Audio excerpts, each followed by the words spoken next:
right, so we are going to now work on active reading. We're going to read the Gulf Stream, a current that helped win a war. So you have a copy in front of you. I'm going to show you what you should actually be doing as you're reading and annotating, which is called active reading. That's what annotating is. All right, so let's first look at the title. All right, when you look at the title, I'm going to highlight that. Okay, I'm going to highlight the title.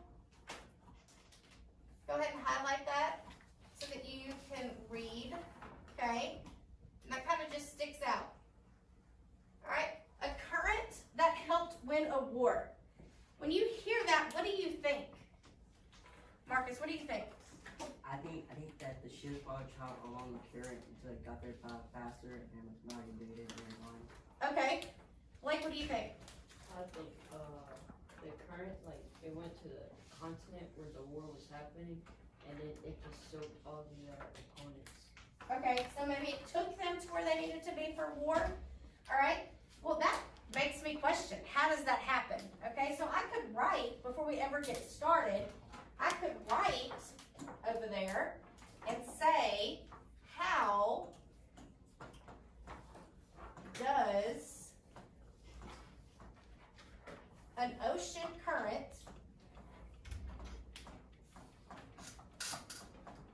help win a war? That's weird, okay? It's kind of strange to me. Never heard of an ocean current that helps someone win a war. All right, so let's move on from there. Let's look at the picture, the first picture. That is an image of the Atlantic Ocean. Look at the difference up here. All right, and then it points out the Gulf Stream. So I would look at that. Just take a look at it. If there's any questions you had about that, I would write that down. And then we're going to actually read our first paragraph. Okay? Anybody want to read for me? Kayla, go ahead and read the first couple of sentences. Do you believe that an ocean current may have helped the United States become the United States? Before the Revolutionary War, Benjamin Franklin, as you may know him as one of the founders of our country, and his cousin mapped a strong current called the Gulf Stream, which flows north along the east coast of the United States. Okay, stop there just for a second for me. All right, so when I'm reading that, okay, that kind of sounds a little, not suspicious, but interesting to me. That Benjamin Franklin and his cousin mapped out a current called the Gulf Stream. Did you know that? Have you learned that in history? No. No. Okay, yes, ma'am. I think like maybe they mapped it out like maybe as a battle strategy, like maybe they were battling on water instead of land. So. Okay, that's a great idea. Maybe that is what happened. But I'm gonna highlight that. Okay, Benjamin Franklin and his cousin mapped a strong current called the Gulf Stream. All right, it tells you where that flows. Okay? All right, go on, Kaylee. Understanding where the Gulf Stream flows. Understanding where the Gulf Stream flows is helpful for sailors coming and going from East Coast ports because ships that sail in the same direction as the Gulf Stream or come straight across it could go faster than ships that have to sail against it.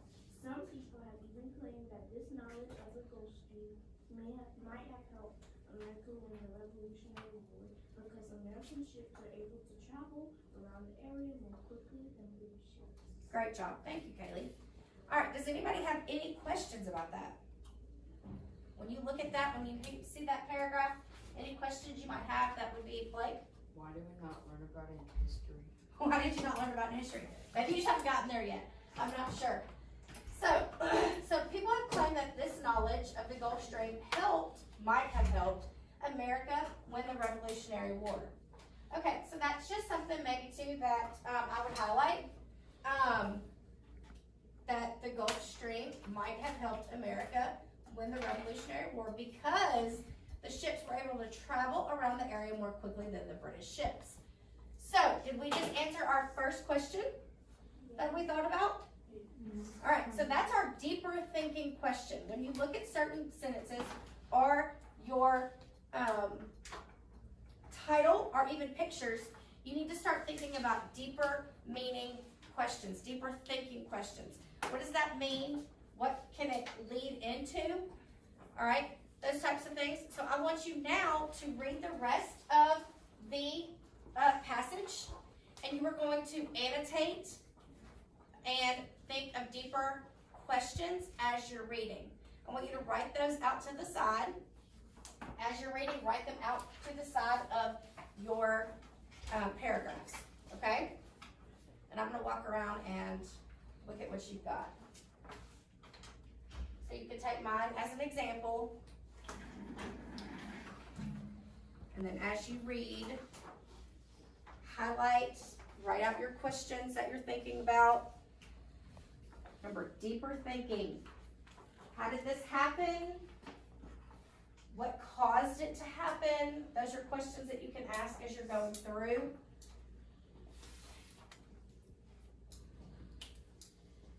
Something else I might ask is, do sailors still use that today? Okay, that was a long time ago that they used the Gulf Stream to help them win the war. Do they still use that today? Yes, sir? Yeah, they still use it because the source, the text says that the supply ships are still. But they're still using it today? Okay.